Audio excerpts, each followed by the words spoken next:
ఎందుకు వదులుకున్నారు వాళ్ళు? ఎందుకు వదులుకోవాల్సిన అవసరం వచ్చింది? భార్యను ముందులాగా ప్రేమించడం లేదు అంటే దానికి రీజన్ చెప్తాం మనం. రీజన్ అంటాం, కుటుంబాన్ని పోషించాలి కదా, కష్టపడుతున్నాను అంటాం. మనం ఆరోగ్యం సహకరించడం లేదు, ఎప్పుడు నీ గురించి ఆలోచించాలా, నా గురించి నీవు ఆలోచించాలా అని వందల రీజన్స్ మనం చెప్పొచ్చు. కానీ దేవుడికి ఆరోగ్యం ఇచ్చాడు, ఆయుష్కాలాన్ని ఇచ్చాడు, ఊపిరి పోస్తున్నాడు.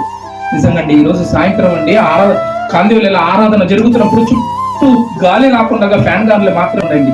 వాడు దీపక్ గాడికి మరలా ఆక్సిజన్ ప్రాబ్లం అయింది, మరలా కత్తిరి కూడా స్టార్ట్ అయింది. బయటకు వచ్చి కూర్చున్నాడు. దీపక్ రంగగాడు గాలి వేస్తున్నాడు, విసురుతున్నాడు. సల్మాన్ అన్న భార్య నీళ్ళిస్తుంది, అన్ని చేస్తున్నారు. నా భార్య అందరూ చూస్తున్నారు, మరలా వీడికి తలవిరిగా పడిపోతాడేమో అని కాస్త అలాగే కూర్చున్నాడు. బయటకు వచ్చేసరికి ఆక్సిజన్ పీల్చుకునేసరికి వాడి కొంత కాస్త వెళ్ళిపోతున్నాడు.